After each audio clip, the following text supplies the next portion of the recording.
네, 안녕하십니까. EBS 대표 강사 이범석입니다. 오늘 참 더운 날씨인데 이렇게 자리를 가득 메워주셨습니다. 정말 입시에 대해서 관심이 많으시고 또 어떻게 하면 내가 공부를 좀 더 효율적으로 잘할 수 있을까 정말 많이 궁금해서 이 자리를 채워주신 것 같아요. 그래서 제가 조금이나마 도움이 되실 수 있도록 최대한 가진 것들을 많이 나눠드리고 갈 수 있도록 노력을 하겠습니다. 이곳 강릉에 제가 오늘 이제 서울에서 저는 기차를 타고 왔습니다. 예, 기차가 KTX를 타고 강릉까지 올 수 있다는 게 너무 신기하더라고요. 옛날에는 무조건 운전만 하고 또는 고속버스를 타고 와야 된다고 생각했는데, 근데 이 강릉에 오면서 제가 이제 추억이 하나 생각이 나는데, 저희 딸이 있습니다. 예, 아직 조금 어린데요. 아직 조금 아기일 때 강릉에 놀러 왔던 적이 있어요.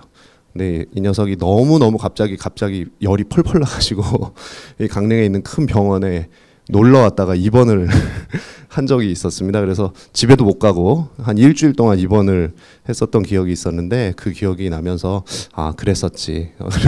이게 좀 좋은 추억이었으면 좋겠는데 그런 추억이 나고, 또 제가 이제 집에 같이 사는 사람이 이 동해안에서 태어나서 자랐습니다. 그래서 이쪽은 올 때마다 늘 여러 가지 기쁜 일, 슬픈 일, 추억들이 많이 생각나는 그런 도시인 것 같습니다. 그래서 이번에 또 올림픽도 치렀고, 여러분들 아주 이렇게 또 가득 이 더운 날씨에 모이신 걸 보니까 또 오늘 한번 열심히 하고 가야겠다는 생각을 하게 됩니다. 같이 들어가 보시죠. 예, 사진이 잘 나왔죠? 예, 과학기술이 이렇게 발달을 하고 있습니다. 예, 여러분들도 나중에 다 이렇게 사회에 나가서 활동을 하시면 자기 실물보다 훨씬 좋은 이런 사진들을 다 갖게 되실 겁니다.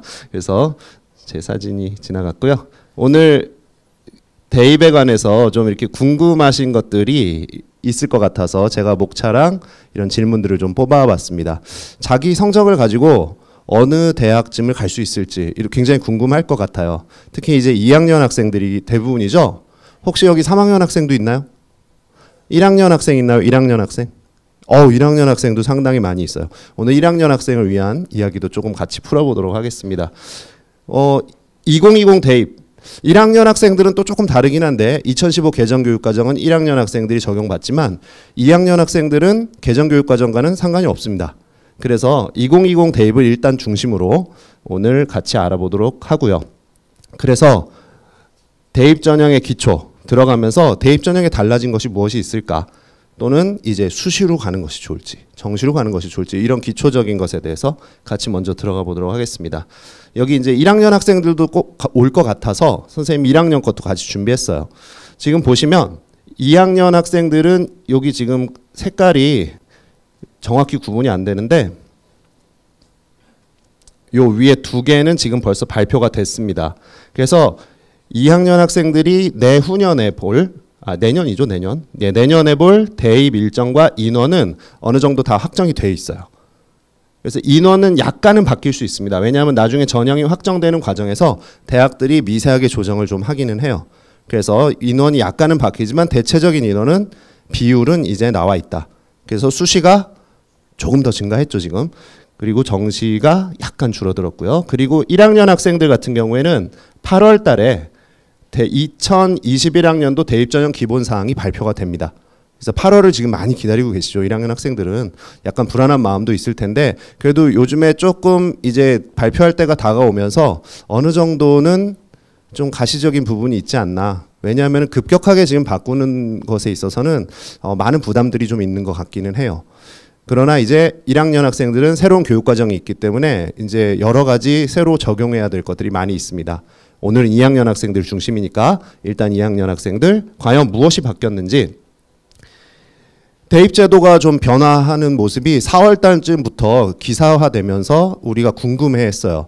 특히 4월에 났던 기사에는 굉장히 좀 혼란을 가중시키는 일들이 있었죠. 왜냐하면은 교육부에서 정시를 늘려라 라고 이렇게 대학에 이제 요구를 했는데, 대학에서 올릴지 말지 고민을 많이 했거든요. 그런데 이제 기사들이 이렇게 나는데, 연대에서는 정시를 수능 최저를 폐지하고 정시를 늘리기로 했다 라고 이제 기사가 나기도 했습니다. 4월 초에. 그리고 서울대에서는 자기소개서를 폐지하는 게 아니고 자기소개서를 증명하는 서류를 추가로 내게 했었어요. 근데 그 추가 서류를 폐지하겠다 이런 발표도 나왔고, 서강대에서는 학종 수능 최저 기준을 폐지하겠다. 2학년 학생들에게 이제 적용이 될 것들입니다. 그래서 이런 것들이 4월에 처음에 발표가 나면서 우리 2학년 학생들도 기준이 너무 많이 바뀌는 거 아니야? 그러면서 좀 불안해 하시던 학부모님들과 학생들이 있었죠. 그런데 이제 발표가 됐습니다. 결국 2020 대입 시행계획 주요 사항은 큰 변화가 없다는 거예요. 그래서 전체적인 인원은 약간 감소하고, 그리고 학생부 위주 전형, 수능 위주 전형으로 결국에는 기존과는 크게 차이가 없다. 그리고 학생부 전형이 조금 더 증가하고 고른기회 전형이 지속적으로 증가해 오고 있었죠. 그래서 이 밑에 보시면 바로 이 부분입니다. 수시 모집에서 1.1%가 추가로 증가를 했고요. 그만큼 정시 모집이 줄어들었죠. 그래서 전체적인 인원은 약간 줄었지만 수시 모집의 비율은 더욱 늘어났다. 이렇게 보시면 되겠고요. 그리고 2020 시행계획 주요 사항을 다시 한번 전형별로 나눠가지고 보시면 수시 모집은 76.2% 올해 고3들입니다. 근데 2학년 학생들은 77.3%로 1.1% 증가한 걸 보실 수 있고요. 그리고 정시 전형은 역시 그만큼 줄어든 것을 보실 수 있습니다. 그럼 구체적으로 수시 전형이 교과, 종합, 논술, 실기 전형이 골고루 있는데, 바로 이 학생부 전형, 교과 전형과 종합 전형 두 가지가 있죠. 이 전형은 어떻게 되었는가? 이 전형은 두 개를 합치면 학생부 전형만 놓고 봤을 때 65.7%에서 66.9%로 1.2%, 즉 수시에서 증가한 것은 학생부 전형이 증가를 한 것입니다. 그래서 논술 전형은 지금 보시다시피 오히려 줄어들게 되고요. 실기 전형은 그대로 간다. 이렇게 이해를 하시면 되겠고요. 그 다음에 정시 전형을 보시면 수능 위주 전형이 당연히 정시 전형의 핵심인데 20.7%에서 19.9%로 줄어들게 되었다. 수시 전형 65.7%는 77.3%에 86.5%입니다. 너무 헷갈리시나요? 아무튼 수시 전형의 대부분은 학생부 전형이라는 것을 이해를 하시면 돼요. 그리고 정시 전형의 87.6%는 대부분은 수능 전형이다. 이렇게 이해를 하시면 되겠습니다. 그러면 2020 대입이 작년도와 학생부 전형이 조금 증가하는 것, 그리고 정시 전형이 약간 줄어든 것 외에는 큰 변화가 없구나. 이렇게 이해를 하시면 되죠. 그럼 이제 또 다른 특징은 없는가? 있습니다. 뭐냐면 정시 전형이 줄어들긴 했는데 정시 전형이 줄어든 것은 전체 전국으로 봤을 때 줄어들었지, 서울에 있는 이 주요 대학들은 정시 전형이 증가를 합니다. 왜냐하면 이제 교육부에서 요구했던 대학들이 어느 정도 요구를 받아들였어요. 그래서 인원이 증가를 했는데, 미리 요걸 보시죠. 여기 인원 이만큼 다 증가를 한 겁니다. 각 한 10개 정도의 대학이. 지금 여기 서울대는 없고요. 연대부터 한 10개 정도의 대학인데, 지금 보시면 100명 이상 증가한 대학은 3군데밖에 없죠. 그래서 유의미하게 증가한 대학은 이렇게 3개밖에 없고, 나머지는 거의 그냥 증가만 했어요. 증가만 했습니다. 그러니까 뭐 크게 의미가 없어 보이기도 하죠. 그러나 이게 티끌모아 태산이라고 이 인원을 다 합쳐가지고 봤더니 8,758명을 모집했던 2019학년보다 9,711명으로 1,000명 정도가 늘어납니다. 그래서 최상위권 대학에서는 정시에서 1,000명이 늘어난 건 굉장히 많이 늘어난 거예요. 그리고 특히 정시가 이 인원만 있는 것은 아니죠. 수시에서 다 뽑지 못하고 2월 되는 인원이 넘어오면 여기 인원은 더 늘어나게 돼요. 그건 매년 있어 온 것이지만 어쨌든 정시 인원이 그래도 25%에서 30% 가까이 주요 대학들은 늘어나게 되었다.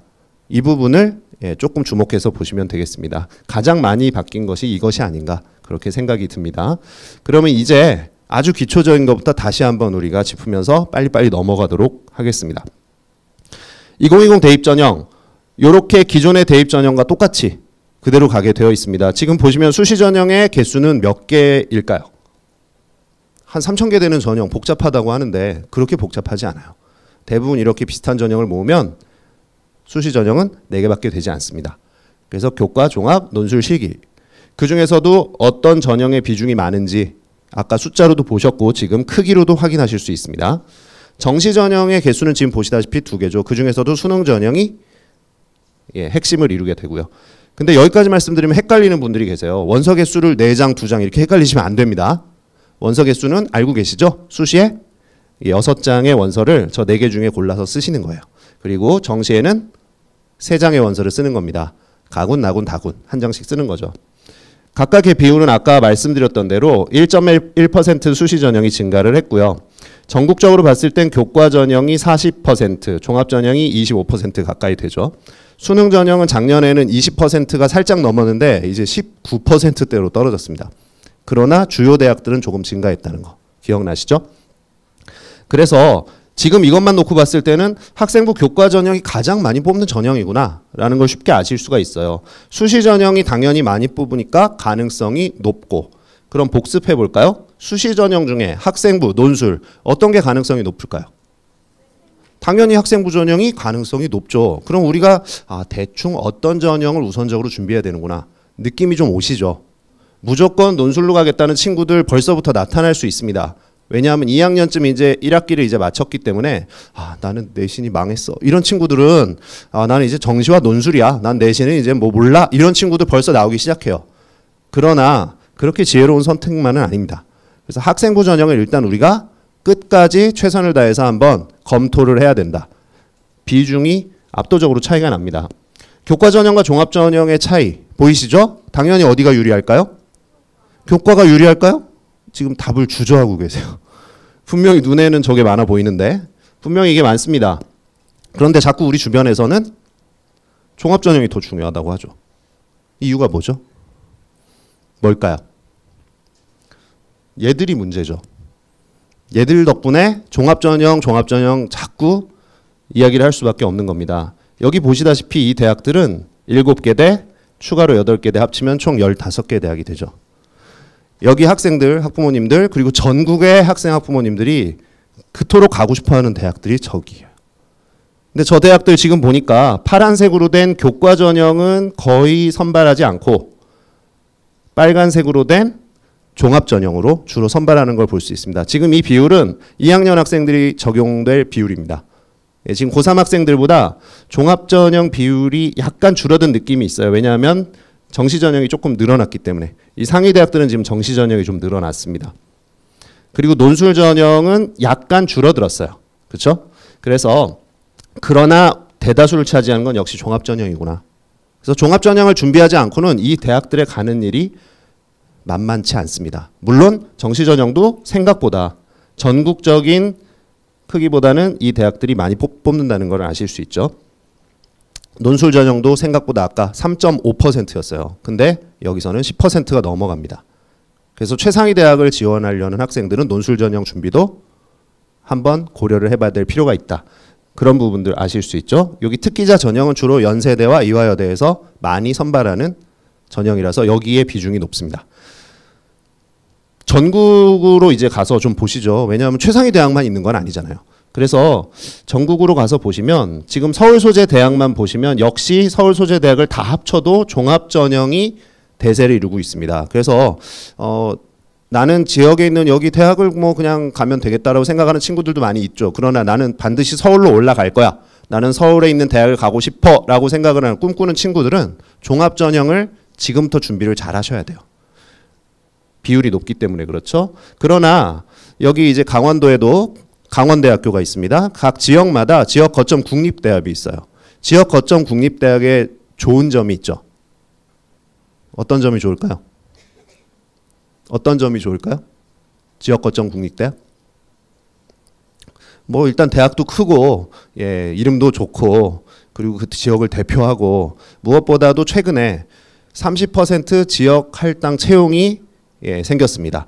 그래서 이 지역 거점 국립대학을 나온 친구들이 취업할 확률이 다른 지역에 비해서 굉장히 좋아졌어요. 그래서 이런 부분들을 고려를 하신다면 지역 거점 국립대학도 좋은 선택이 될 수 있습니다. 그런데 거점 국립대학을 보니까 교과 전형으로 더 많이 선발을 하고 있군요. 전국의 수치에 거의 비슷해요.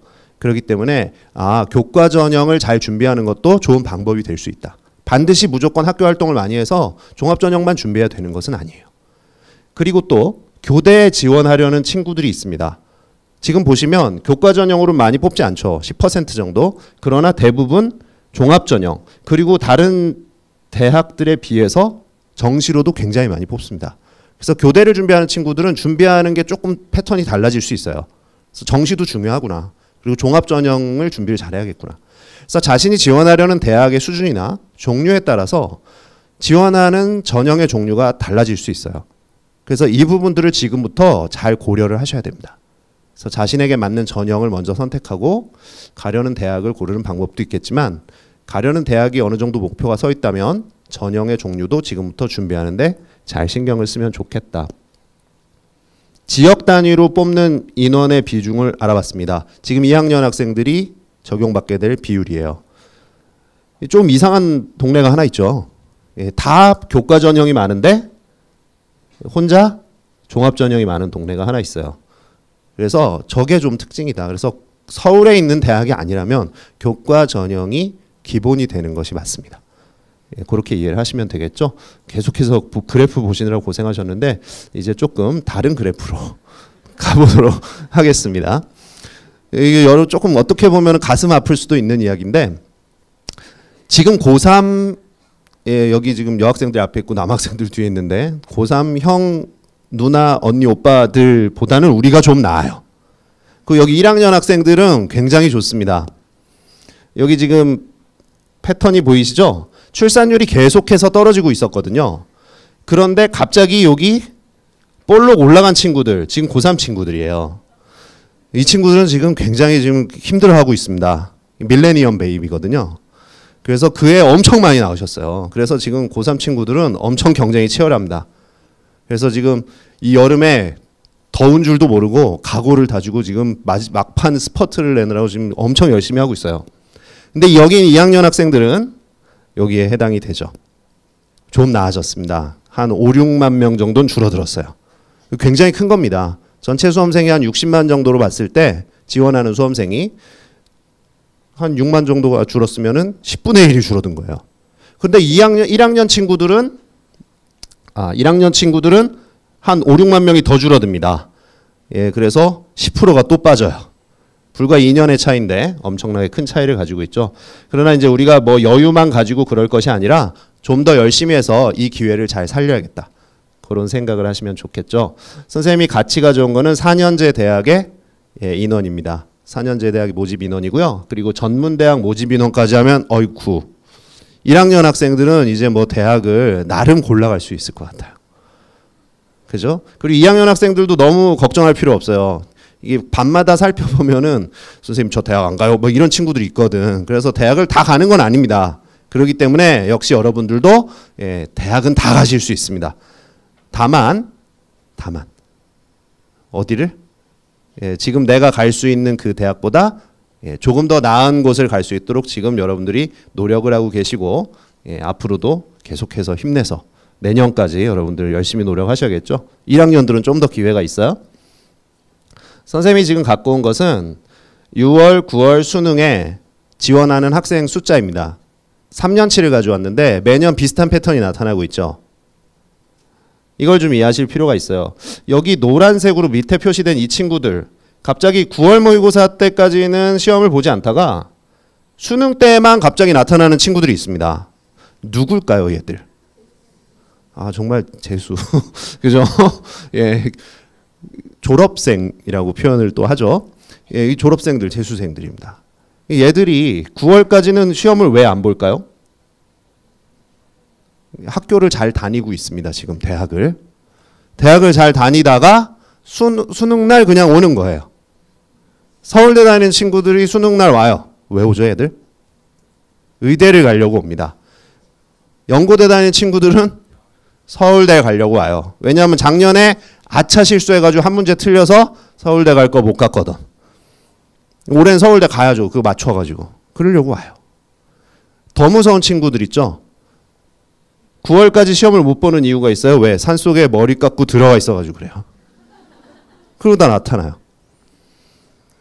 이 친구들 무서워요. 근데 이 친구들이 갑자기 나타나니까 이 재학생들이 굉장히 위험해집니다. 근데 재학생들은 오히려 수능날은 또 줄어들죠. 이 친구들 왜 없어졌을까요? 수시에 합격한 친구 이걸 또 생각하셔야 돼요. 학교에서 학생들은 아마 조금 느낌이 있을 거야. 저는 학교에서 이제 학생들을 고3 학생들 계속 지도를 하니까 이 수능날 선생님 저 대학 안 가요. 뭐 이런 친구들이 있습니다. 그런 친구들도 있지만 수시에 합격한 친구들은 말을 잘 듣는 친구들이 주로 합격을 해요. 그래서 이 친구들은 합격증을 이미 받았음에도 불구하고 선생님이 한마디 합니다. 얘야, 그래도 네 평생에 한 번 있는 시험인데 가서 시험은 봐야지. 그러면 네, 그러고 가서 봐요. 그럼 누가 안 보는 거죠? 좀 전에 얘기했던 그 친구들. 저 안 봐요. 진짜 안 봐요, 이 친구들. 그리고 가끔 특성화고 친구들이 취업이 되면은 수능 날은 시험을 보러 갈 수 없어요. 그래서 그런 친구들이 빠집니다.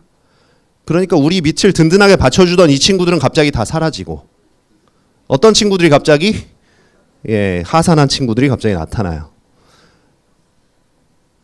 제가 말씀드리려고 하는 거는 좌절하라는 거 아닙니다. 재학생들에게 꿈이 없다는 거 아니에요.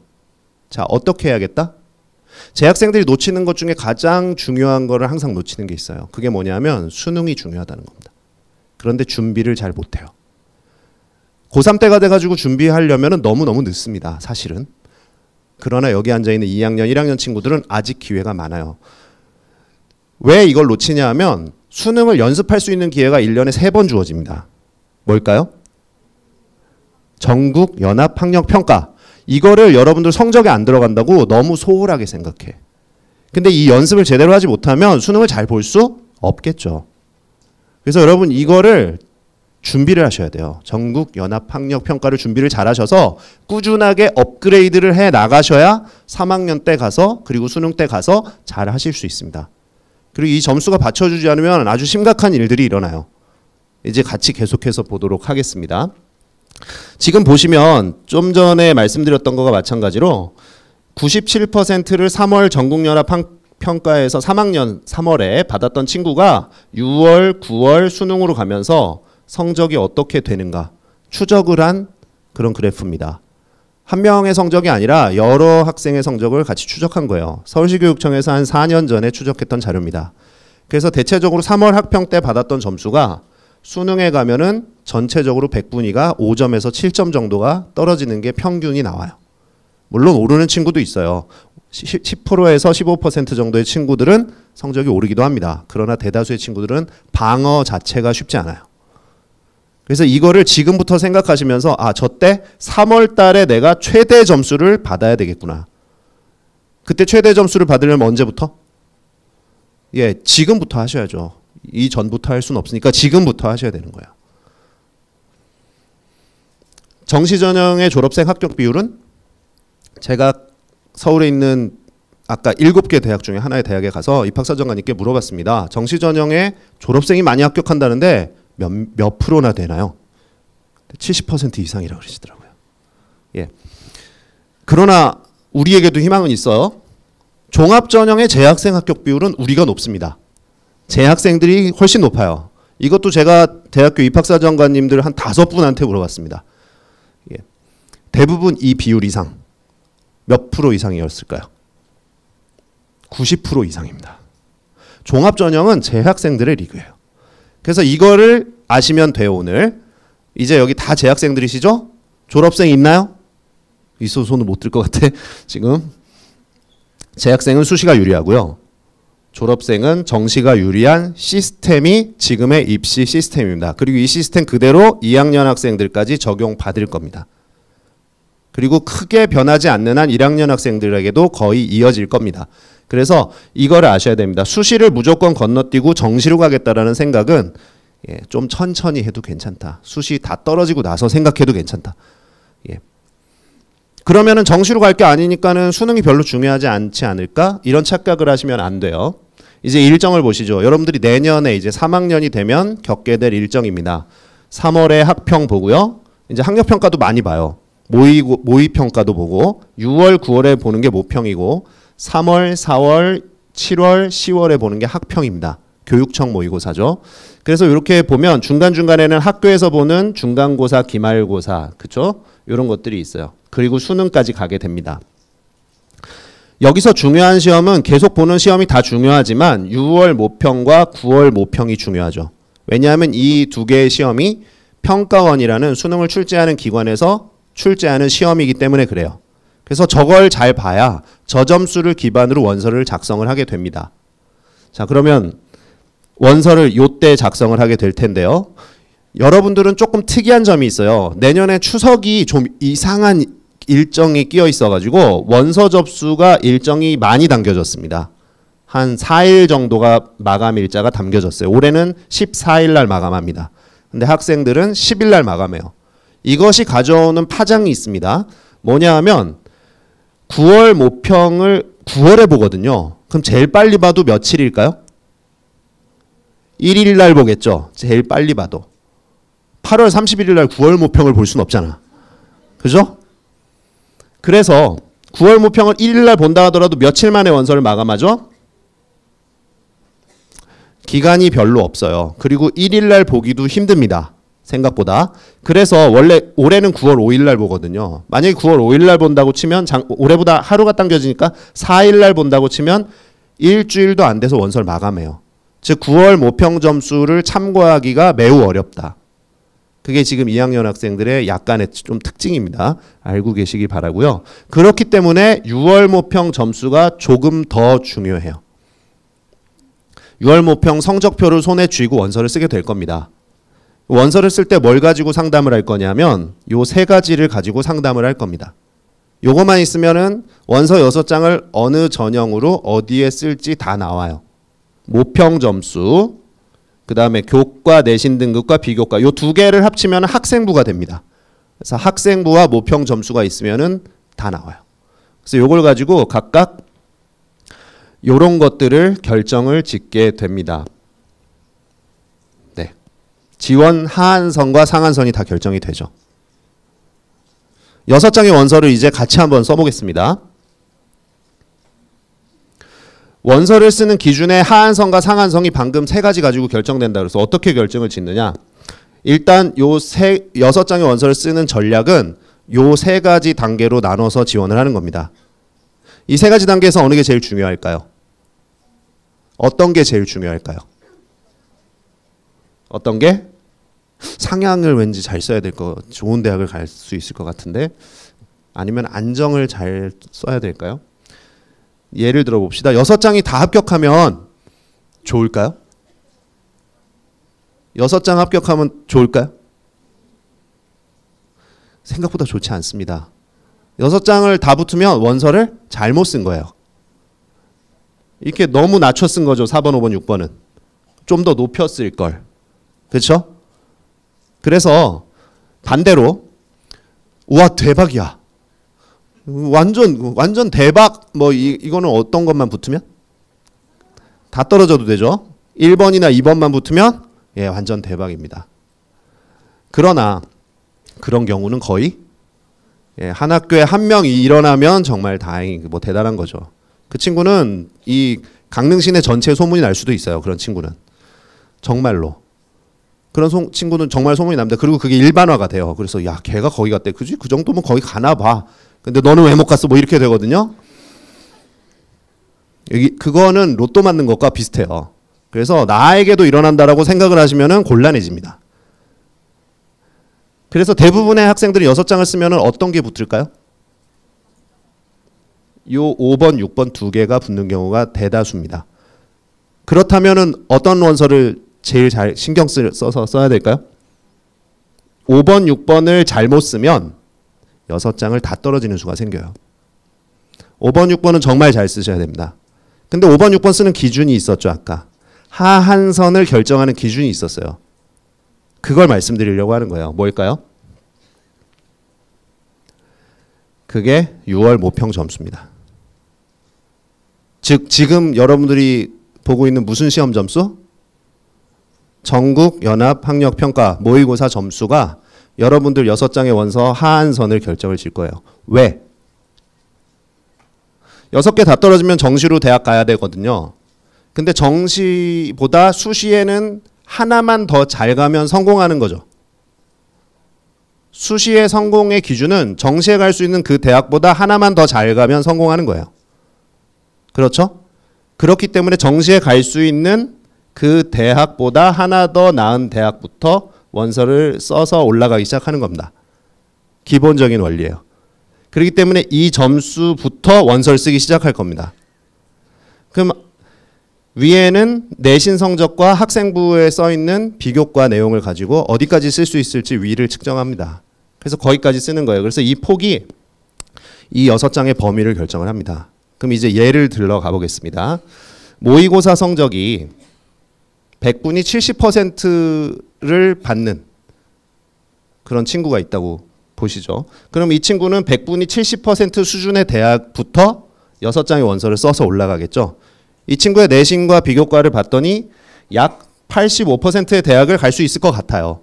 그렇다면 이 친구는 어디서부터 어디까지 대학을 원서 6장을 쓰게 될까요? 좀 넓어지죠? 15%의 간격이 벌어지니까 아마 원서를 상중하 해가지고 이렇게 쭉 펼쳐서 쓰게 될 겁니다. 제일 가고 싶은 대학은 어디죠? 85% 대학 제일 가고 싶어요. 그러나 원서를 이렇게 쓰게 되면 이미 85% 대학을 갈 확률은 몇 분의 몇이죠? 6장 다 붙는다 그래도 85% 대학 갈 확률은 6분의 1밖에 안 돼요. 한 장밖에 못 썼잖아요. 85%. 이렇게 확률이 줄어듭니다. 뭐 때문에? 이 점수가 낮아서. 받쳐주질 못해서. 그런데 이야기를 좀 바꿔보죠. 지금부터 2학년 학생들 그리고 1학년 학생들 정말 열심히 수능 공부, 모의고사 공부를 지금부터 열심히 하셔서 100분이 85%까지 올린다면 그리고 내신은 그대로라고 똑같다고 봤을 때 같은 조건이라고 봤을 때 원서를 어떻게 쓰게 될까요? 이 친구? 85% 밑으로 쓸 이유가 없겠죠? 정시에 85% 대학 갈 수 있어요.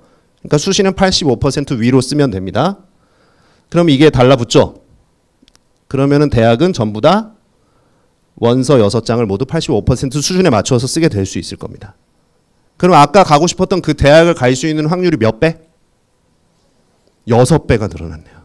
그 중에 하나 붙을 확률도 있겠죠.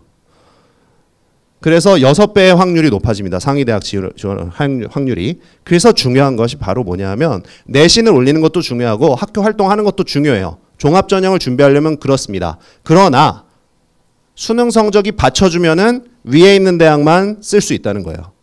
이게 받쳐주지 않으면 저 밑에서부터 시작하면 확률이 쭉쭉 내려가요. 그래서 수능 공부 같이 하셔야 됩니다. 재학생들이 요걸 놓쳐요. 그래서 오늘 그거만 알고 가셔도 정말 큰 걸 얻어가실 수가 있는 거죠. 반대로 점수를 더 열심히 해가지고 더 올린 친구가 있어요. 내신은 그대로인데 100분위를 수능 모의고사를 95%까지 올렸다. 그럼 이게 바뀌죠. 이 친구 원서 어떻게 쓰죠? 수시에? 원서 안 써요? 기회를 버릴 수는 없죠. 원서 써요. 그러나 95% 아래로 쓸 필요가 없죠. 그래서 이 친구는 내신이나 비교과에 상관없이 95% 이상의 대학의 원서를 다 그냥 씁니다. 학생부 전형으로 쓰기가 만만치 않기 때문에 이런 친구들은 주로 그냥 해보고 싶은 대학, 해보고 싶은 전형 막 넣어요. 논술 그냥 막 써요. 뭐 안 되면 말고 이러고 쓰는 거죠. 왜? 안 되면 그냥 정시로 95% 대학 가면 됩니다. 수능 성적이 이렇게 중요합니다. 절대평가가 된다, 어쩐다 말도 많고 탈도 많지만 수능 성적이 받쳐지는 친구와 그렇지 못한 친구는 대학에 갈 수 있는 확률이 엄청나게 차이가 벌어져요. 그래서 이거를 잘 챙기셨으면 좋겠고요. 그래서 이제 일정이 이렇게 수능까지 가는 거예요. 여러분 내년에. 그리고 수능 성적표가 나오고 수시 최초 합격, 추가 합격이 12월 19일까지 마감이 됩니다. 그런데 6장의 원서 중에 한 장이라도 저기 걸리면 여기서 우리는 마무리를 짓는데 6장이 다 떨어지는 불행한 일이 생기면 어디로? 여기로 가야 돼요. 굉장한 비극이죠. 연말을 내년 연말까지 끝까지 담임 선생님과 함께 보내셔야 됩니다. 담임 선생님도 힘들어요. 그죠? 학생 여러분들이 더 힘들겠지만 여기까지 가면 안 되겠죠. 그죠? 기약도 없습니다. 수시보다 더 잘 간다는 기약 없어요. 그렇기 때문에 가능하면은 우리가 여기 정시 최초 합격, 추가 합격 여기까지 가지 말고 여기 앉아 계신 분들은 여기서 마무리를 하면 좋을 것 같습니다. 열심히 수능 준비하시고 그리고 교과 활동, 학교 활동도 열심히 하셔서 여기서 다 마무리를 하실 수 있기를 바라요. 여러분들 성적표 모의고사 받으시면 요 부분이 있거든요. 여기에 뭐가 나오냐면 이제 영어는 100분위 점수가 나오지 않습니다. 절대평가이기 때문에. 그래서 100분위 점수가 나오는 세 과목의 합산 100분위 점수가 여기 나와요. 잘 안 보이셔서 확대를 제가 했습니다. 요 부분이거든요. 그래서 요 100분위 점수를 보시면 내가 정시에 어느 대학을 갈 수 있는지 지금부터 이미 짐작을 하실 수 있어요. 여러분 전국연합학력평가 성적표 갖고 계시죠? 정말 갖고 있어요? 갖다 버린 거 아니죠? 엄마 보여드렸나요? 엄마 보여드렸어요? 예, 보여드려요. 같이 상의하셔야 돼요. 여기 100분위 점수를 보시면 내가 갈 수 있는 대학을 대략 알 수 있습니다. 요거거든요. 여기 100분위 점수를 보시면 내가 정시에 지원할 수 있는 대략. 왜냐하면은 대학별 환산 점수나 학과에 따라서 굉장히 넓게 퍼져요. 그러나 대충 그 중간 정도를 제가 대충 적어놨습니다. 100분위 점수 잘 몰라가지고 지금 못 찾겠어요. 그러면은 평균 등급으로 그냥 보시라고 요렇게 가져왔습니다. 평균 1등급 1111 국수영탐 1111이면 대충 저기쯤 정시에 갈 수 있을 것 같아. 2222 평균 2등급이면 여기쯤 3등급쯤 되면 인서울이 가능해집니다. 3등급쯤 되면 여기 서울에서 제일 낮은 요런 점수대 대학들이 여기 쪼로록 있죠. 그리고 예, 사실은 여기 많은 친구들이 여기 4등급 밑에 있어요. 왜냐하면 비율이 저기가 압도적으로 많습니다. 4, 5, 6등급이 합치면은 전체 학생의 56%예요. 그래서 거기에 있기 마련이에요. 다. 그래서 여기 친구들 너무 걱정하지 마세요. 선생님이 화면이 위아래가 짧아서 밑에 대학이 더 많은데 더 적지를 못했을 뿐이에요. 예, 훨씬 많습니다. 밑에 대학 다 갈 수 있습니다. 걱정하지 마세요. 우리의 목표는 뭐다? 여기가 아니라 지금 내가 갈 수 있는 그 위치에 있는 데보다 예, 한두 단계 더 높은 데 가는 것. 조금 더 열심히 하면 한 3, 4단계 더 높일 수도 있겠죠? 그래서 지금부터 열심히 하시면 돼요. 기적을 이루는 친구들이 반드시 나옵니다. 자연계열을 같이 보여드려야 되는데 자연계열. 제가 노란색으로 칠해놓은 거는 이쪽 지역 대학들입니다. 인문과 자연이 좀 높낮이가 달라지죠, 대학들이. 예, 대학마다 좀 이렇게 자연 계열이 강한 대학, 인문 계열이 강한 대학이 조금 다를 수 있어요.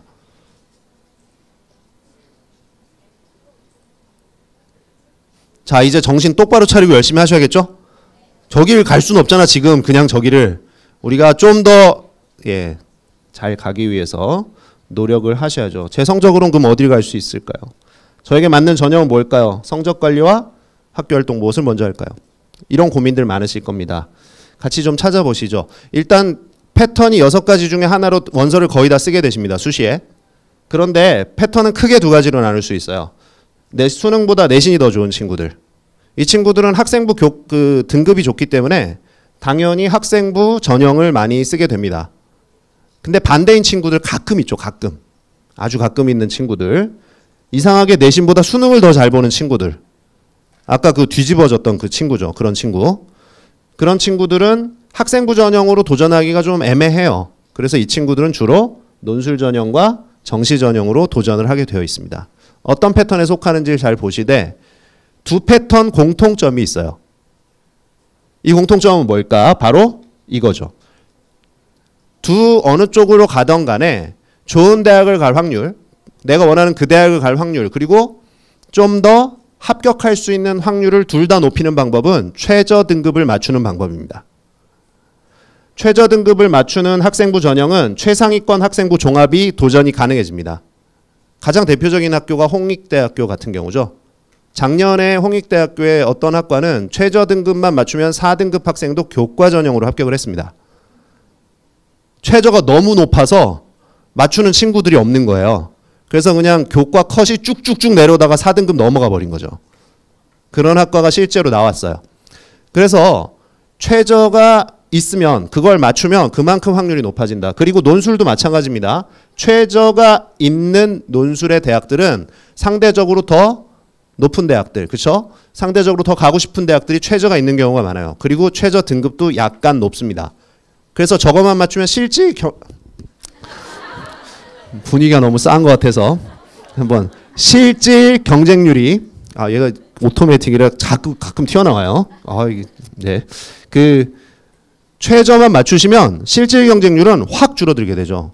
실제로 2년 전에 연세대학교 같은 경우에 몇몇 학과 같은 경우는 20대 1, 30대 1이 넘는 경쟁률 속에서 최저 등급을 맞춘 학생들을 추리고 나니까 3대 1로 줄어드는 그런 경쟁률을 보이는 학과들이 있습니다. 그래서 이 최저 등급을 맞출 수 있다는 건 엄청난 무기예요. 근데 최저 등급의 좋은 점이 또 있죠. 국수, 영탐 4과목이 다 필요가 없어요. 필요한 과목만. 그러나 아직 1학년, 2학년 학생들이기 때문에 어느 과목이 필요할지는 모릅니다. 그래서 2학년 말까지는 최선을 다해서 골고루 다 열심히 하시고 나중에 3학년 때 가서 그 전략 과목을 정하는 것도 늦지는 않아요. 그래서 지금 수능 공부 역시 중요하구나. 계속해서 말씀을 드리고 있습니다. 복습을 하면은 학생부가 좋은 친구들 교과 전형과 종합 전형으로, 그리고 수능이 상대적으로 좋은 친구들 논술 전형과 정시 전형으로 가는 겁니다. 크게 4가지 전형으로 나뉠 수 있는데요. 어느 전형에 자신이 적합한지 그 특징들을 한 번씩 읽어볼 수 있기를 바랍니다. 이걸 다 설명하면 시간이 너무 부족해서 사진으로 찍으셨다가 한번 읽어보시면 좋을 것 같습니다. 교과 전형이 굉장히 많이 추가 합격이 발생하는 전형이라는 것 정도, 종합 전형은 비교과가 좀 필요하다는 부분, 그 다음에 논술 전형은 최저 등급을 맞추면 좀 더 유리할 수 있다는 거, 정시 전형에서는, 수능 전형에서는 최저 등급보다는 백분위와 표준 점수의 합이 필요하다는 것 정도 이해하시고 넘어가면 좋겠습니다. 교과 전형부터 한번 살펴보죠. 교과 전형은 선생님이 올해 교과 전형 선발 방법과 작년에 합격했던 학생들의 평균 성적을 좀 모아가지고 와봤습니다. 이 페이지에 담긴 정보들이 많은데요. 지금 2학년 학생들은 사실은 이제 요 전형 방법이 아니라 그 내년도 전형 방법을 적용받게 되는데 크게 달라지진 않습니다. 내년에 지금 조금 확정되어 있는 것 중에는 국민대의 수능 최저가 생겨요. 그래서 이제 숭실대는 작년에 생겼고요. 없어졌다가 국민대가 생기고 나면 최저 컷이 좀 차이가 나죠. 숭실대는 2.9등급까지 평균이 떨어지는 학과가 나오고 국민대는 최저가 없으니까 제일 낮은 평균도 2.4예요. 그러나 국민대도 평균이 내려가게 될 겁니다. 그래서 내신 등급이 조금 더 나는 저거보다 낮다고 해도 최저 등급만 잘 맞추면 희망이 생기는 거죠. 그래서 최저 등급 맞추는 교과 전형은 학생들에게 굉장히 도전하기 쉽고 준비하기 쉬운 전형이라고 생각을 하시면 좋겠어요. 그리고 이쪽 지역 대학들 중에서도 살펴보면은 폭이 굉장히 넓습니다. 여기 뭐 1점대가 있는 대학들은 뭐 다 아시듯이 의대 같은 것들이나 좀 아주 높은 학과들이 특정 몇몇 학과가 있는데 낮은 학과들은 3.93이 평균입니다. 컷은 더 낮다는 이야기죠. 그리고 여기 뭐 강릉 원주대도 국립대학이긴 하지만 5.31, 심지어 뭐 평균이 6.41인 대학들도 있습니다.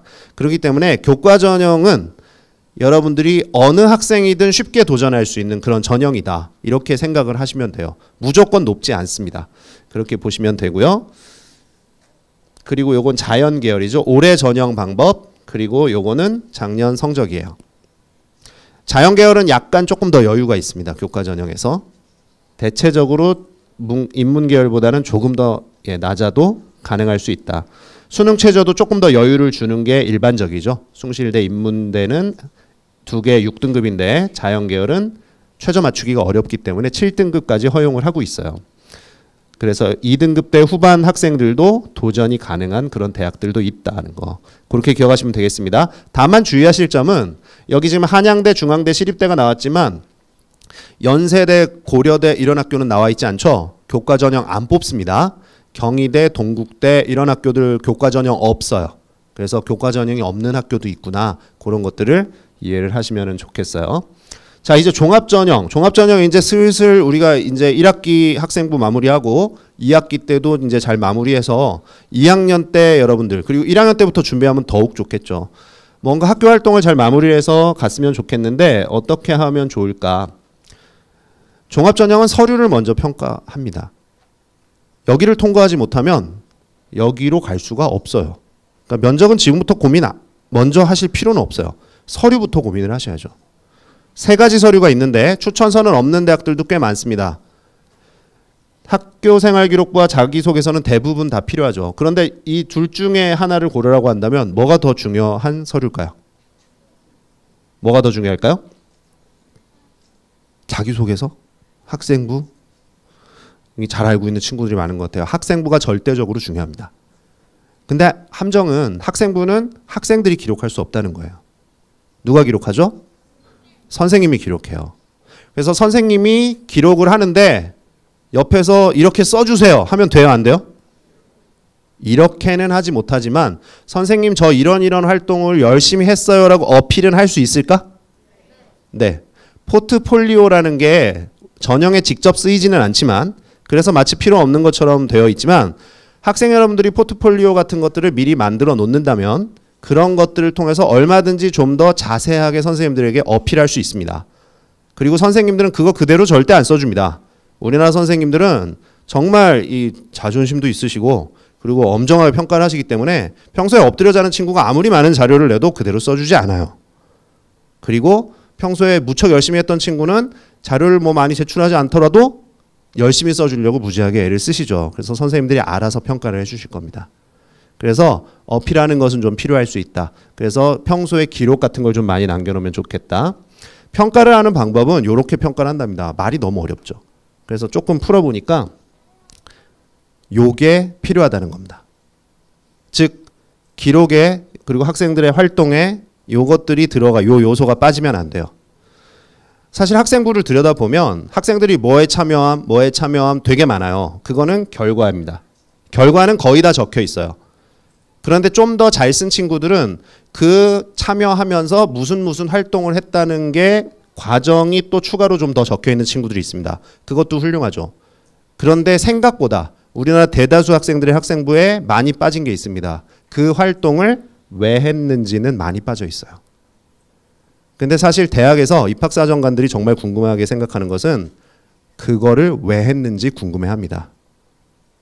동기를 잘 챙기시면 첫 단추부터 잘 꿰면 뒤에까지 쭉 가는 거는 쉽습니다. 그래서 학생 여러분들이 뭘 해야 되냐면 생각을 하셔야 돼요. 수업을 1시간 듣더라도 생각하면서 들으셔야 됩니다. 내가 이걸 왜 듣지? 라고 생각하면서 들으셔야 돼요. 자, 이 자리에 지금 나와서 다 앉아 계시죠? 왜 앉아 계세요? 바로 떠오르지 않으시면 바로 떠올리는 연습들을 하셔야 돼요. 떠올리는 것 자체가 중요한 것이 아니라 답을 할 수 있어야 된다는 이야기입니다. 생각을 하셔야 돼요. 왜 여기 앉아 있는지를 생각하고 하셔야 된다는 겁니다. 그게 중요해요. 이제 뒤에 가서 좀 더 말씀을 드리도록 하고요. 이런 역량들을 본답니다. 대학이기 때문에 당연히 공부하러 가는 거예요. 학업 역량 중요하고요. 그렇다고 해서 몇 등급인지 보지 않아요. 등급보다 더 많이 보는 것들이 있죠. 등급보다 더 많이 보는 것들은 바로 그 학생의 원점수나 그 학교의 표준 편차, 이 학생의 속한 학교 그룹이 우수한 집단인지 아닌지의 여부, 이런 것들을 더 종합적으로 판단을 합니다. 그래서 단순히 등급이 6등급, 5등급 이렇게 나온다고 해서 그 학생을 무시하거나 그러지 않아요. 가만히 따져보니까 원점수는 매우 높거든요. 그러면 이 학생은 생각보다 우수한 아이일 수도 있습니다. 그래서 다양한 자료를 비교했더니 그 학교 전체가 우수한 집단이라고 판단이 되면 5등급, 6등급 학생도 우수한 평가를 받습니다. 그래서 낮은 학생들, 등급이 낮은 학생들도 종합전형에서는 합격을 하는 겁니다. 그래서 정성적 맥락적으로 평가한다는 건 그런 거예요. 그래서 전공 적합성, 그 전공에 대해서 활동을 많이 했냐가 아니라 관심이 많이 있었냐예요. 관심을 가셔야 돼요. 즉 생각을 하셔야 된다는 거죠. 내가 이거를 왜 해? 관심이 있어서 하셔야 돼요. 내가 여기 왜 왔어요 오늘? 관심이 있어가지고 왔죠. 그 부분을 풀고 가셔야죠. 그러면 풀고 그리고 집에 가서 끝나는 것이 아니라 그 부분에 대해서 집에 가서 한 발짝 더 나아가시면 더 좋습니다. 한 발짝 더 나아가시면은 추가적인 활동이 벌어지고 그것이 이어지게 되죠. 그러한 활동 속에서 스토리가 나오기 시작을 해요. 그렇기 때문에 생각을 좀 많이 할 수 있으면 좋겠습니다. 학생부에 기재되는 항목들은 10가지 항목이 있는데요. 앞에 6가지 그리고 그 뒤에 4가지입니다. 중요하다고 생각되는 거는 노란색으로 표시를 했는데 가만히 보니까 다 중요하네요. 근데 이쪽 기재 내용에는 혼자 노란색으로 칠해진 녀석이 하나 있죠. 옛날에도 중요했는데 요즘 더 중요합니다. 무슨 시간에 한 활동을 기록하는 거죠? 수업 시간의 활동을 점점 더 주목하고 있습니다. 이유는 뭘까요? 되게 간단해요. 학교에 가면 하루 종일 1교시부터 7교시까지 뭐만 해요? 수업만 해요. 그럼 3년 내내 뭐만 했어요? 수업만 했어요. 그래서 그 시간에 뭐 했냐를 보려는 겁니다. 그래서 그 시간에 아무것도 한 게 아니라 엎드려 잠만 잤으면 정말 이거는 뭐 할 말이 없는 거예요. 근데 그 시간에 자꾸 뭘 해야 되는지를 생각을 하셔야 돼요. 동기를 가지고. 그래서 수업 시간에 선생님하고 뭔가를 배우게 되면 친구들과 뭔가를 토론을 하게 되면 그 주제에 대해서 자기가 끊임없이 생각하셔야 됩니다. 선생님이 해줄 수 없고요. 친구가 해줄 수 없어요. 학생이 스스로 그걸 생각하지 않으면 종합전형은 통과하기 어렵습니다. 학생부 종합전형은 수업 시간이든 어느 시간이었든 계속 스스로 동기를 가지고 스스로 노력한 친구를 골라내는 전형입니다. 그래서 진짜 스스로 그렇게 되지 않으면 기록을 살짝 덮어 쓴다 그래가지고 절대 통과하기 어려워요. 물론 가끔 실수로 통과하는 친구가 있을 수도 있겠죠. 그러나 그렇게 쉬운 것이 아닙니다. 진정성 있게 본인이 스스로 동기를 가지고 노력하셔야 된다는 거죠. 옛날에는 종합전형을 교과, 비교과로만 나눠서 이야기를 했습니다. 그런데 최근에는 요거를 조금 더 디테일하게 세 가지로 나누어서 이야기를 해요. 이 친구들은 이렇게 따라 내려왔는데 새로 생긴 녀석이 하나 있죠. 요거는 두 가지 활동을 합친 겁니다. 그래서 뭐냐면 교과 시간에 하는 활동, 즉 이게 뭐죠? 세특이에요. 그래서 이 세부 능력 특기사항이 교과 활동으로서 의미가 있는 거예요. 그래서 선생님들이 학생들이 활동을 할 수 있게끔 자꾸 수업도 바꾸어 나가고 계시는 중입니다. 그리고 그것을 좀 더 잘하라고 바뀐 교육과정이 2015 개정 교육과정입니다. 그리고 그것의 장을 펼쳐주려고 하는 것이 이제 앞으로 실시한다고 하는 고교학점제입니다. 이미 흘러가고 있어요. 종합전형 맞기가 쉽지 않은 상황인 거죠. 이미. 그래서 수업 시간에 무슨 활동을 생각하면서 어떤 동기를 가지고 할지 고민하셔야 되는데, 자, 그럼 어떤 동기를 가지고 하면 좋을지 설명을 드리겠습니다.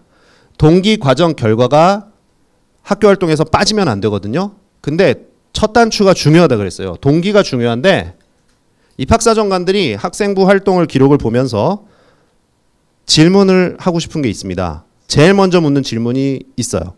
뭐냐 하면 실험에 참여한 학생, 실험에 참여했음 써 있으면 물어봅니다. 너 이거 왜 했니? 라고 물어봐요. 우리나라 학생들 정말 솔직하고 착해서 솔직하게 대답합니다. 왜냐하면 선생님이 이제 학생들하고 상담할 때도 꼭 물어보거든요. 너 이거 왜 했어? 예, 그거 선생님이 하면 대학 가기 쉽다 그래가지고요. 뭐 하고요. 친구가 해서 얼떨결에 따라했어요. 예, 그냥 심지어는 이거 왜 했니? 그러면은 그게 뭔데요? 이런 친구도 가끔 있습니다. 그렇죠? 동기의 답이 있습니다. 입학사정관이 기대하는 답이 있어요. 정답이. 그 정답을 아셔야지. 오늘 알고 가세요. 요겁니다. 너 그거 왜 했니? 이거요. 너무 궁금해서요. 그래서 본인이 정말 너무 궁금하면 알아봅시다. 여기 여학생들 앞에 앉아 있으니까 우리 아이돌 그룹이 딱 나왔어. 그지? 누구 좋아해? 학생 누구 좋아해? 어? 아, 아이돌 관심 없어? 어? 누구? BAP. 예. 이 친구가 딱 나왔어. 예. 선생님 잘 몰라요. 미안해. 예. BAP 이 친구가 나왔어. 그럼 이 친구가 너무 궁금한 거야. 그럼 바로 어떻게 해? 곧바로 어떻게 해요? 바로 찾아봐야지. 우리 손안에 있는 핸드폰으로 바로 검색이 되잖아요. 그러면 신상이 쫙 나옵니다. 아, 보면서 행복하죠. 그죠? 왜냐하면 호기심이 해결이 돼서 그래요. 그죠? 이게 중요해요. 지적 호기심을 스스로 누가 시키지 않았어요. 스스로 찾게 돼요. 저게 있으면. 그러면 스스로 자기 주도가 당연히 되고요. 그리고 도전하는 겁니다. 찾아보는 것 자체가. 그게 탐구죠. 그게 단계를 조금만 더 깊이 가서 책도 찾아보고 친구랑 그거 가지고 토론도 하면 그게 탐구예요. 그리고 마지막 단계 하나만 남아요. 기록만 하면 돼요.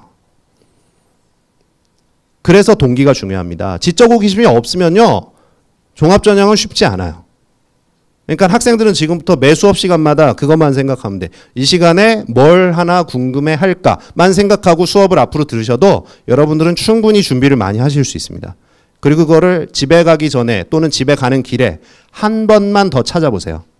도서관을 들리든 어디를 가든. 이거는 어머니가 해줄 수 없어요. 선생님이 해줄 수 없습니다. 여러분이 스스로 하셔야 돼요. 이걸 하는 친구들은 종합전형의 가능성이 열립니다. 그리고 실제로 성장을 하게 됩니다.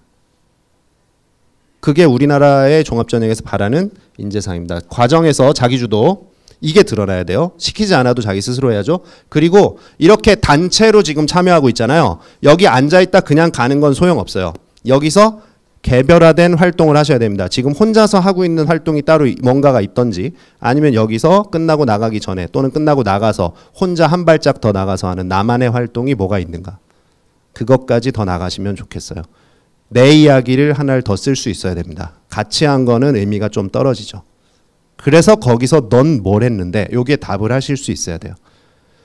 그래서 이 활동 과정에선 요 두 개만 드러나도 아주 훌륭해집니다. 활동이. 그리고 이런 동기에 이런 과정을 거친 학생은 자동으로 성장을 합니다. 그리고 이렇게 한 단계 성장한 친구들은요. 그 다음엔 시키지 않아도 그 다음 단계의 지적 호기심으로 또 넘어가죠. 그래서 이것이 빙글빙글 돌면 이게 뭐라고 한다고요? 스토리라고 합니다. 스토리. 그리고 이걸 학생부에 기록을 하시는 거예요.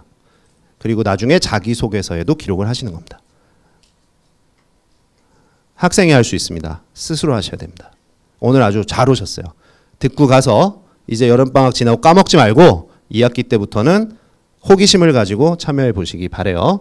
논술 같은 경우에는 이제 2020년도 논술은 아직까지 자세하게 발표된 부분은 없는 대학들도 많이 있어요. 그래서 일단 노란색으로 표시된 대학들은 내년에 최저가 일단 없는 대학들. 논술을 실시하는 대학들은 올해와 같습니다. 그래서 이렇게 33개 대학인데 주로 수도권의 대학들 중심이죠. 그래서 수도권으로 갈 학생들은 논술 전형, 특히 최상위권 학생들은 논술 전형도 가만히 검토해보되 이제 대학 전형이 확정이 되는 거를 보면서 추가로 최저를 과연 맞출 수 있을 것인가 나중에 검토를 잘 하셔야 됩니다.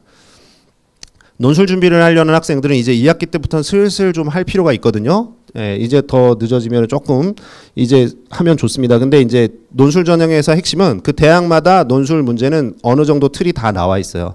그리고 이런 가이드북도 다 잘 되어 있습니다. 그리고 대학 홈페이지에 가면 다 다운받아서 보실 수 있습니다. 이런 것들부터 보셔야 됩니다. 무조건 학원부터 가는 거 아니고 요런 것부터 체크하시고 나에게 더 필요하다면 그 다음 단계를 찾아서 하시면 좋을 것 같아요. 자, 수능 어떻게 준비하면 좋을까요? 아까 수능이 중요하다 그러는데 수시에서 필요한 건 최저 등급입니다. 전 과목이 필요 없다 그랬죠? 그래서 요 두 친구를 비교해 보시면 최저를 맞추기에 적합한 친구는 어느 친구가 더 나을까요? 평균은 분명히 두 번째 친구가 좀 나아요. 하지만 잘할 수 있는 과목 두 과목을 더 잘하는 친구가 최저 등급 맞추기엔 더 유리할 수 있죠. 두 과목이나 세 과목입니다. 네 과목이 다 필요 없어요. 그렇기 때문에 잘하는 과목을 더 잘하는 선택과 집중이 수시에는 사실은 필요합니다. 그러나 아직은 아니고 내년에 가서 고르시면 된다고요. 이 친구가 잘했죠. 정시에서는요. 최저 등급은 거의 안 씁니다. 백분위와 표준 점수의 합을 사용하기 때문에 모두 중요해요. 그러나 둘 다 공통으로 살펴보면 잘할 수 있는 과목을 잘하는 거는 어차피 좋겠죠. 점수가 오르는 거니까. 그래서 공통으로 살펴보면 잘할 수 있는 과목을 잘하자예요. 그럼 학생들이 제일 빨리 점수를 쉽게 올릴 수 있는 과목은 뭘까요? 국수, 영탐 중에 11년 동안 계속했는데 성적이 안 오르는 과목이 세 과목이 있죠. 네, 초등학교 때부터 11년을 공부했는데 성적이 안 올라. 근데 선생님은 역사교사라서 탐구교사라서 같이 친구들과 고3을 보내보면 6개월이면 완성되는 과목들이 있더라고요. 무슨 과목일까? 예, 탐구. 근데 6개월이면 완성되니까 아직 여유가 있어요. 겨울방학부터 하시면 됩니다. 겨울방학부터 차근차근 수능은 준비하시면 돼요. 그 전에는 내신과 기본적인 학교 공부를 중심으로. 그래서 탐구를 3학년 때 가서 절대 놓치지 않도록. 중요한 건 타이밍을 놓치면 안 됩니다. 6개월은 남아야 되기 때문에 겨울방학부터 하시면 아주 좋아요. 아까 최선목 선생님이 말씀하신 것처럼 개념부터 차근차근 정리해 나가시면 정말 좋습니다. 탐구 선택은 이제 슬슬 하셔야죠. 더 이상 끌면은 어렵습니다. 자기가 가장 좋아하는 과목 또는 학교에서 배우는 과목 또는 가장 많이 선택하는 과목 이런 것들을 잘 생각해서 선택을 하시길 바래요. 한국사 조심하셔야 돼요. 제가 역사라서 말씀드리는 거 아닙니다. 작년에 한국사가 1등급이 20%에서 10%로 확 줄었죠. 이게 절대평가의 함정입니다. 절대평가의 함정은 무엇이냐? 시험이 갑자기 어려워지면 다른 친구들과의 내 위치와 상관없이 점수가 확 떨어집니다. 그래서 등급이 그냥 떨어져요. 한국사 최저 등급이 필요한 친구들이 있어요. 수시에 합격하기 위해서. 근데 작년에 국수, 영탐을 모두 1등급을 다 맞고 서울에 있는 강남 친구들은 국수, 영탐 1등급 거의 다 맞아요. 1, 2등급으로 쫙 갑니다. 그래놓고 한국사 5등급, 6등급 맞아서 작년에 연고대를 수시에 대거 탈락한 친구들이 강남에 수도 없이 나왔습니다. 살짝 어려워졌는데 등급이 하나씩 날아간 거죠. 그래서 한국사는 약간 여유 있게 내가 맞으려는 그 목표보다 한 2등급 정도는 여유 있게 맞아 놓으셔야 돼요. 아시겠죠? 예. 그리고 영어는 중요할까요? 영어 중요해요? 절대평가라서 안 중요한 줄 알았는데 작년 정시 때 난리 났었죠. 영어를 정시에 반영하는 방법은 가감점 반영과 비율 적용 방법이 있습니다. 물론 정시 전형을 지금부터 고민한 친구들은 많이 없겠지만 알아두시길 바래요. 가감점을 반영하는 대학은 몇 개 없다는 게 이제 조심하셔야 되는 건데 이 가감점 반영 대학은 사실 영어가 별로 중요하지 않습니다. 2등급, 3등급 맞아도 정시 합격할 수 있어요. 왜냐하면 가감점으로 0.5점 정도씩만 반영을 하기 때문에 다른 과목에서 표준 점수 0.5점만 더 잘 받으면 즉 한 문제만 더 맞으면 영어 2등급, 3등급 커버가 돼버립니다. 근데 문제는 그게 커버되는 대학이 이거밖에 없다는 거예요. 나머진 커버가 안 되는 거죠. 그래서 나머지 대학을 보러 가보시면 그래서 고려대는 작년에 2등급, 3등급 영어 맞고 합격한 정시 합격한 친구들 되게 많았어요. 지금 비율을 여기선 발표를 해줬는데 2등급을 영어를 맞고도 인문에선 30%가 합격을 했고 자연계에는 오히려 2등급 맞고 합격한 친구가 더 많습니다. 그러니까 여긴 영어 좀 뭐 2등급 받아도 되죠. 그런데 나머지 대학들이 문제예요. 정시에 이제 이 대학들을 가려면 영어를 2등급을 맞는 순간 굉장히 어려워집니다. 어려운 게 아니라 불가능해지죠, 사실상. 그래서 연대가 되게 궁금했어요. 2등급 맞은 아이가 왠지 한 명도 안 될 것 같은 불길한 예감이 들더라고요. 근데 올해 발표해 줬습니다, 인원을. 연대에서 작년에 인문계열에 900명을 뽑았는데 2등급 맞고 합격한 친구는 3명밖에 없어요. 즉 영어를 2등급 맞는 순간 정시에 연대는 못 가는 거죠. 올해 연대는 정시 반영, 영어 반영 비율을 더 높였습니다. 영어 못하는 친구 오지 말란 뜻이죠. 1등급 받으셔야 돼요. 저기 가려면. 근데 여기뿐만이 아니죠. 예, 아까 그 대학들 빼놓고 나머지 대학 다. 물론 이제 모든 대학이 1등급을 요구하는 건 아니에요. 2등급, 3등급 맞고도 갈 수 있는 대학이 이제 많습니다. 전국엔. 예, 그러나 정시를 노린다면 영어 준비는 정말 중요할 수 있어요. 또한 영어는 장점이 있죠. 졸업생들과 싸울 필요 없는 과목이죠. 내가 하는 만큼 절대평가이기 때문에 점수가 나와요. 자, 무슨 과목부터 공부를 하셔야겠습니까? 조금 똑똑한 친구들이 몇 명 있었어. 탐구부터 하셔야 되고요. 3학년 때 가시면 3학년 때 가셔서 탐구. 지금은 아니에요. 지금은 국수, 영 기초를 튼튼하게 다지셔야 될 때입니다. 나중에 3학년 때 가시면 탐구부터 그 다음에 영어를 신경을 분명히 쓰셔야 된다는 겁니다. 그 부분을 좀 기억하시면 좋겠어요. 자, EBS 아까 뭐 최성목 선생님도 이제 이야기를 해주셨지만 EBS 아이사이트 강좌도 좋은 것들이 너무너무 많습니다. 하지만 입시 정보 코너에서도 여러분들 이용할 수 있는 게 많아요. 여기 보시면 대입 상담실이 있습니다. 오시면은 익명으로 언제든지 온라인 상담을 받으실 수 있어요. 선생님도 거기 있고 정말 훌륭하신 선생님들 한 40분 정도가 여기서 여러분들의 질문을 기다리고 있습니다. 그래서 언제든지 와서 상담해 주시고요. 분석실 입시정보 설명회 이런 내용들 오늘 여기 설명회 한 내용도 지금 카메라로 찍고 있죠. 여기 동영상으로 그대로 올라가요. 내 뒤통수가 나오는지 들어가서 한번 확인해 보시는 것도 재미있겠죠. 예, 그거보다도 여기 또 칼럼들 이제 전형별 분석에 들어가면 칼럼 같은 것들이 지금 이제 2학기 지금 앞두고 계속해서 이제 업데이트가 되고 있습니다. 그래서 코너를 조금 이제 앞으로 빼서 더 좋은 정보들로 지금 업그레이드 할 예정입니다. 그래서 여기 오셔서 많은 정보들을 좀 얻어가셨으면 좋겠고요. 2학년 벌써 2학기에 들어가는데도 벌써부터 마음이 이제 막 이렇게 부담이 가는 친구들이 있어. 지금부터 해서 될까? 뭐 이런 고민하는 친구들이 있습니다. 그래서 선생님이 용기를 주기 위해서 늦지 않았다는 우리나라에 정말 좋은 말들이 많아요. 그래서 선생님이 이 말들을 일단 갖고 왔습니다. 뭐 어떤 거 있는지 볼까요? 늦었다고 생각했을 때가? 뭐 이상한 답들이 나오는데 네, 늦었다고 생각했을 때가 예, 가장 빠른 때예요. 잊으시면 안 돼요. 시작이 반이에요. 이렇게 좋은 말이 있어요. 시작만 하시면 돼요. 천리길도 한 걸음부터 가면 다 갈 수 있어요. 그렇죠? 티끌 모아 태산이 될 수 있습니다. 이렇게 좋은 말들이 많은데 우리가 이걸 읽고 실망에만 빠져 있을 필요는 없어요.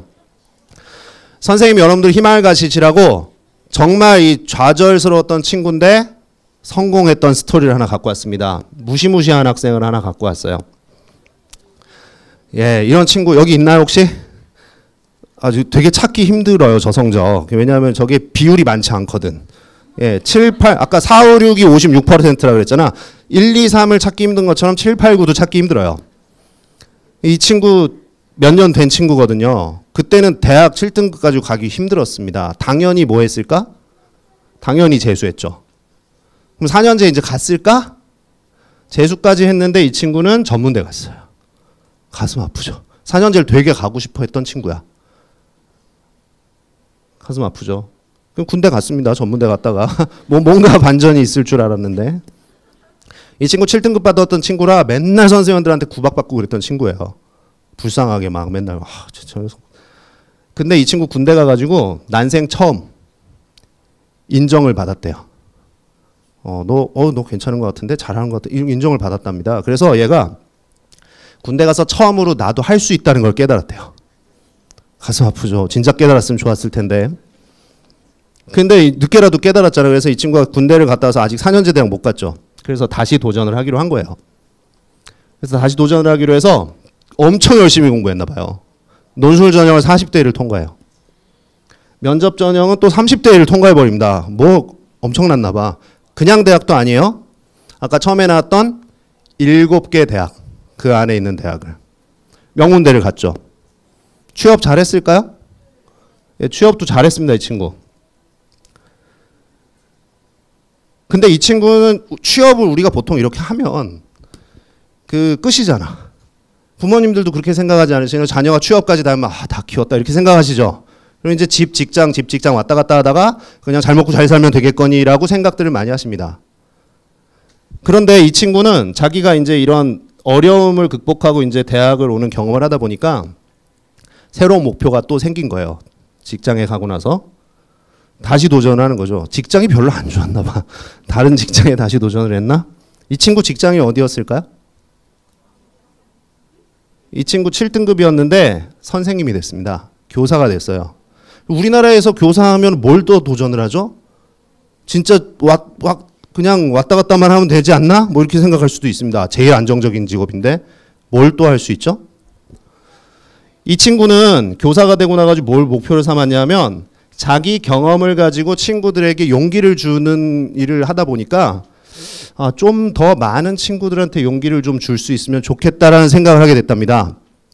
그래가지고 EBS 대표 강사가 되었다고 합니다.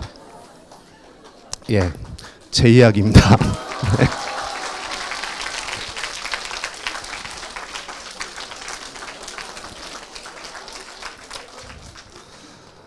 네, 진짜 좀 공부를 잘 못했었고요.